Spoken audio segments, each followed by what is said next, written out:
హైందవంలో కావచ్చు, ఇస్లాంలో కావచ్చు, ఏం జరిగినా ఎవడ పట్టించుకోడు. ఏ పూజారి వెళ్ళి ఎవడేం చేశాడు,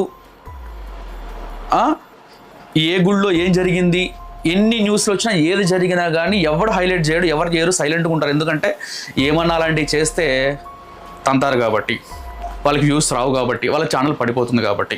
కానీ అదే ఒక పాస్టర్ కానీ ఏమన్నా జరిగింది అని అంటే, ఒక సంఘంలో ఏదైనా జరిగింది అని అంటే మాత్రం దాన్ని ఇంకా అదొక ప్రపంచంలో పెద్ద వార్, ఒక యుద్ధంతో సమానం అన్నట్లు దాన్ని ఒక హైప్ తీసుకొని వచ్చి దాన్ని ఎలాగైనా సరే పెంట చేసేసి మనము మంచి వ్యూవర్షిప్ కొట్టేసేయాలి, మంచి చిల్లర కొట్టేసేయాలి అని చూసే కొన్ని ఫేక్ న్యూస్ ఛానల్స్ ఉన్నాయి. జాగ్రత్త. పాస్టర్ ప్రవీణ్ అన్న విషయంలో కూడా ఇదే జరిగింది. సేమ్ ఇదే జరిగింది. అయితే ఎప్పుడైతే ఈ పూలు పెట్టుకొని ఇదంతా మేము సనాతన ధర్మంలో మమ్మల్ని అవమానపరిచారు, ఇది మా కట్టు, మా బొట్టు, మా ఆచారం, ఇవన్నీ చేస్తూ ఉన్నారో, అమ్మ నాకు ఒక డౌట్ ఏంటి అని అంటే, మణిపూర్లో ఒక ఇద్దరు స్త్రీలను తీసుకొని వచ్చి బట్టలు లేకుండా రోడ్ల మీద తీసుకొని వచ్చారు కదా, అప్పుడు ఎడిపోయింది మీ సనాతన ధర్మం కావచ్చు, మీరు మాట్లాడే మాటలు కావచ్చు, అప్పుడు ఎక్కడికి పోయారు మీరంతా?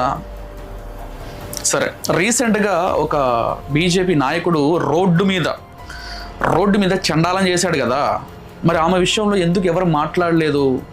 ఎందుకు అని ఈ స్త్రీ సంఘాలు వచ్చి పోరాటం చేయలేదు? ఎందుకని ఫైట్ చేయలేదు?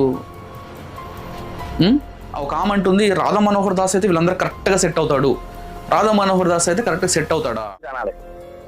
మరి మీరు కన్నారా? కనాలంటే ఒకరే కనలేదు కదా, చూడండి వద్దా మీకా?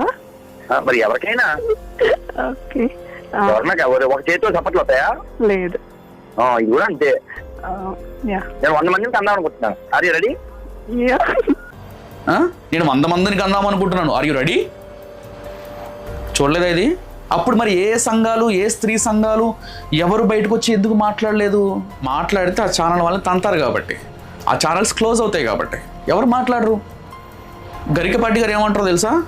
అమ్మాయిలు ఇంత నినాదం వేసుకొని టీషర్ట్లు వేసుకొని వచ్చేస్తూ ఉంటారు, మేమే ఆగలేము, ఇంకా కుర్రవాళ్ళు ఏమవుతారు? శుభ్రంగా టీషర్ట్ వేసి పైన ఉండే నినాదాలు చూడండి ఎంత ఘోరంగా ఉంటున్నాయి. ఇప్పుడు పెట్టుకుంటున్నారు, మీరు వాళ్ళని అనండి, తప్పు లేదు, రెచ్చగొట్టారు.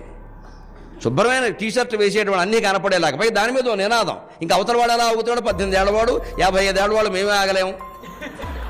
ఈ వీడియో చూడలేదా? మరి అప్పుడు ఎందుకు గరికపాటి గారి మీద ఎందుకు మాట్లాడలేదు? ఎడిపోయినాయి మీ స్త్రీల సంఘాలను, ఎడిపోయినాయి. బొట్టు తీసేయమన్నారు, గాజులు తీసేయమన్నారు, సూత్రం తీసేయమన్నారు, ఇట్లా మాటలు చెప్తున్నారు కనుక మాకు చర్చికి రాబుద్ది కావటల్లా. అలాంటి ఆచారాలు లేకపోతే చక్కగా మేము కూడా వచ్చి ఆ యేసు ప్రభుని సేవిస్తామంటే సంతోషంగా రమ్మని చాలామందిని ఆహ్వానించాను నేను.